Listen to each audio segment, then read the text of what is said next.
Dear Comicsgate, people have been talking about crowdfunding slowing down lately, and as I have an opinion on this matter, I thought I would chime in. So, first thing, let's go over the history. Your boy Zach, and yes, I'm only mentioning him because he's the one who started this. Your boy Zach got in a conversation with Ethan Van Sciver where he suggested that funding for Comicsgate is slowing down. Ethan Van Sciver, of course, chalked it up the fact that your boy Zach's a complete freaking moron when it comes to running a campaign, launched a campaign at midnight with no fanfare, and had the nerve to be surprised that no one showed up to fund the thing.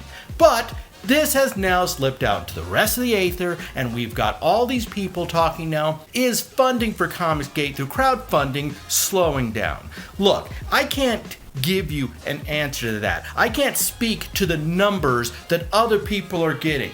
But what I can tell you is how I feel about what's going on. And let me go ahead and give you the 411 on that. It is February 2021, and I have not purchased a single Comicsgate book since December. And to add insult to injury about what's going on, let me go ahead and show you something. There's that. There's that. There's that. And there's that. I have 3 brand new Comicsgate comics that I have not even bothered to open. I have the second issue of USA Assassin. I haven't even read it yet, even though I already did a video on the first one.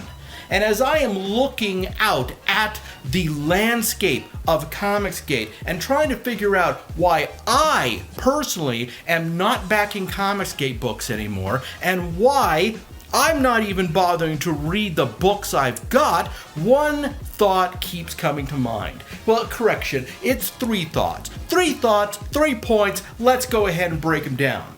Number 1, this guy. One of the big things that drew me into Comicsgate was the lawsuit involving Mark Waid. Mark Waid is an a-hole, and I despise the man. And he was emblematic of all the problems in the entire comics book industry.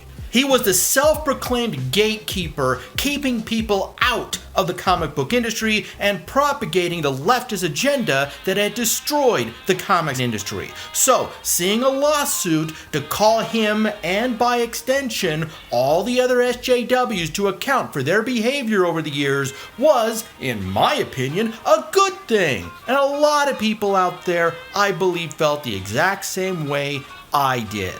So, when the Comicsgate leadership decided to go ahead, turn around, grab their ankles, put their butts in the air and say, "Oh, please, harder, daddy, harder," to the SJWs and let Mark Waid get off scot-free, it had a negative impact on the view of a lot of people. Oh, gee, imagine that. Who would have thunk it? You have a large segment of the entire Comicsgate industry who are just here involved because of the lawsuit involved with Mark Waid, and after the lawsuit with Mark Waid is over, a bunch of people decide that they're done with Comicsgate or that they're significantly less enthusiastic about Comicsgate. Oh gee, who would have ever thought that might happen? Without the lawsuit involving Mark Waid, now Comicsgate has got to stand on its merits. And this brings us to the second problem with Comicsgate. The vast majority of books being produced by Comicsgate are garbage. Comicsgate is making all the same mistakes that Image Comics made back in the 1990s. We have beautiful looking books that are completely shallow and two-dimensional. Just like with Image Comics, cool artwork, bro, comes first. And as for story isn't even on the freaking agenda. Yeah, we can go ahead and we can put out books with chromium covers. We can go ahead and put out 100-page graphic novels that have amazing and fantastic artwork. But when your stories have no story, you've got a really big freaking problem. Answer me this. Answer me this. How many people are out there clamoring to find the first issue of Cyberforce? Huh? How many people are out there desperate to locate the variant cover of Youngblood issue number 1? How many poor souls are feverishly searching for the variant cover for issue 2 of Wildcats? The first run of Image Comics was 100% a dumpster fire. None of the books introduced by the artists over at Image Comics had any longevity. The only 2 comic books that actually came out from Image in the 90s that have had any type of longevity or support are Savage Dragon and Spawn. Savage Dragon is irrelevant and nobody cares about it. And as for Spawn, Spawn has become a niche product forgotten by the mainstream media and industry, and nobody gives a damn about it either who's not a Todd McFarlane fan or a comic book fanboy. And just like Image Comics, Comicsgate is filled with great artwork and beautiful looking books with no story, shallow characters, and absolutely nothing memorable to draw an audience in. And even worse than that, Comicsgate suffers from the major problem that Image Comics book had in the 90s, and that is the fact they can't get anything out on time. When you buy a Comicsgate book, you're going to be waiting upwards of a year to get your comic. And that's assuming your comic is ever even going to get made. Cecil joked that his comic book was a cash grab, and at this point, the joke's worn thin. I want my freaking books! Or more appropriately, I should say, I wanted my books. Now I'm getting them and don't give a crap. And why don't I give a crap? Well, let me explain that one to you. Comicsgate has no characters. I mean, let's be honest here. What does Comicsgate have for characters? And I'm not counting legacy characters like Cyberfrog that were drawn out from the 1990s. I'm talking about new characters, not old characters that we've already had for decades. What new characters do we have? Where are the new characters, huh? Where is Comicsgate's version of Batman? Where is Comicsgate's version of Spider-Man? Where is Comicsgate's version of frickin' Daredevil? DC Comics has a wealth of legacy characters like Batman, like Superman, like Green Lantern, like The Flash. And when the Marvel Revolution happened in the 1960s, they had Daredevil, Spider-Man, the Fantastic Four, and the Incredible Hulk. They had Iron Man and Thor and the Avengers. Does Comicsgate have any of these? Comicsgate has no characters, and they don't have any stories either. Comicsgate literally has only 2 characters to its name, and that is legacy characters from the 90s, She and Cyberfrog. That's it. We have nothing else. Oh yeah, John Malin has his book. I don't know any of the characters' names. I literally cannot name a single character that appears in John Malin's horror superhero book. The Jawbreakers? All I know about the Jawbreakers that sticks in my mind is that they were all killed in the 2nd issue because somebody doesn't know how to build a franchise. None of the big name talent that moved over to Comicsgate from Marvel and DC has created anything of note. None of their books are great. None of their characters are compelling. And there is nothing in all of Comicsgate outside of She and Cyberfrog to sustain the movement. And what's really sad is that the few books that we have that actually do have characters and are compelling and interesting are the smaller books that are getting no attention and no play in the larger Comicsgate industry. Because character and story comes in a distant last place for the Comicsgate leadership. The 3 best books I have read are not sitting in front of you. The 3 best Comicsgate books I've read are Stump, Kyrie, and Elysian Fields. That's it.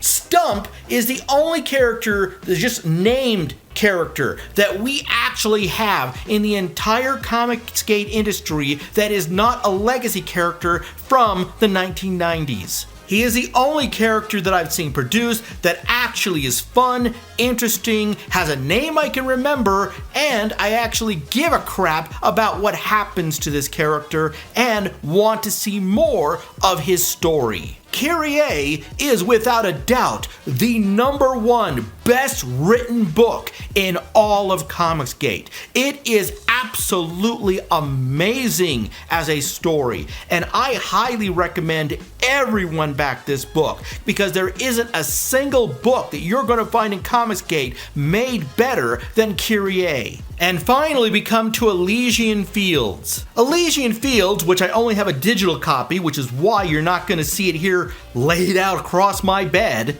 is second only to Kyrie as far as the writing is concerned. It is compelling, it is interesting, it has decent artwork, and with the new colored version being produced, the new premiere version of it, it's going to look amazing. And is anybody in the Comicsgate leadership pushing for these other books? Hell, is most of the Comicsgate community even aware that this book exists? The sad thing is, I don't even know, because these are books that should be 6, hell, I would say 7-figure campaigns. They are so well done.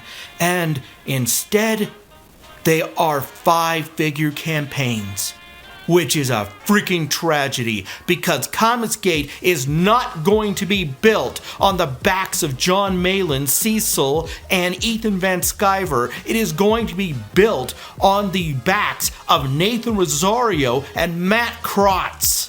Because it's with them that the actual interesting characters, those characters that harken back to DC and Marvel, can be found. Where those stories, the stories that we see reprinted time and time again, that all came from the 1980s, reproduced by Marvel and DC as graphic novels in our comic book stores and in normal bookstores. That is found in works like Stump, like Kyrie, like Elysian Fields. It's certainly not found in the crap that you're seeing from the big boys. Why? Because the big boys are more interested in cool artwork, bro, than they are in story and character development.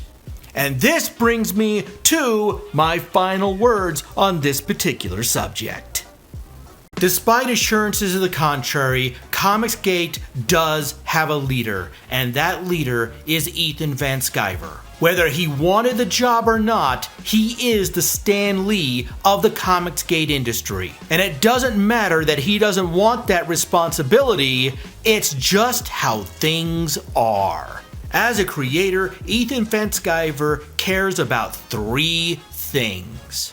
He cares about making money because he's focused on being a good dad and providing for his family, which is commendable. Ethan Van Sciver cares about his friends. So long as you're on his side and he considers you one of his friends, he will promote your book. And last but not least, Ethan Van Sciver cares about cool artwork, bro. If you had a comic book that was absolutely gorgeous and had the worst story ever written by a human being, Ethan Van Sciver would still be out there pushing your book. Assuming that Directive 3 wasn't overridden by Directive 1 and 2. As the old saying goes, you go to war with the weapons and the army that you have. And Ethan Van Sciver just so happens to be our very flawed general. But if you're an independent Comicsgate creator, you cannot rely on Ethan Van Sciver to help you succeed. Yeah, we love Ethan Van Sciver. Ethan Van Sciver actually is producing a good-looking, well-produced, well-written book. Because Ethan Van Sciver doesn't want to be the leader of Comicsgate. And because he doesn't want that responsibility, he is not going to take on his shoulders that responsibility. You are going to have to do this yourself. And you know what? That's a good thing, because nobody deserves to have access to the audience and industry of another person. And too many Comicsgate creators are making the assumption that one day that from on high, Ethan Van Sciver will step down from Olympus and raise them up. Sorry, you don't have any cool artwork, bro. To the independent Comicsgate creators, you need to get this in your heads. You are on your own. And if you want to succeed in Comicsgate, then you better start working with and teaming up other Comicsgate creators. Matt Krotz, Nathan Rosario, and all the other independent Comicsgate creators. You cannot rely on John Malin, Cecil, your boy Zach, or Ethan Van Sciver. You have got to come together and work together to promote your own books. You may proudly hold the Comicsgate label, but you cannot get by on your good looks. You have got to create comic books with substance, with characters. You need to create the next Superman, the next Spider-Man, the next Spawn. You need to be better and do better than Ethan Van Sciver. Because like I said, Ethan Van Sciver is not your friend. Ethan Van Sciver is your competition. And you better start getting this through your thick heads and realize that you are on your own. Because if you sit by, resting on your laurels, hoping that one day that John Malin and Cecil and Ethan Van Sciver and your boy Zach are going to reach down from Olympus to help you, you are going to be very, very disappointed. Is crowdfunding slowing down? Yeah, I believe it is, because I haven't been interested in a new Comicsgate book for quite a while. Because at this point, I need something more than a flash in the pan. I need something more than something that just looks pretty. I need a comic book with some meat on the bone. I need some substance. I need a character I can get behind. A story that will enthrall me to go with that beautiful artwork and that beautiful looking book. So get out there, Comicsgate, and make it happen. Because, as I said, you are on your own, and you better get used to that idea too fast.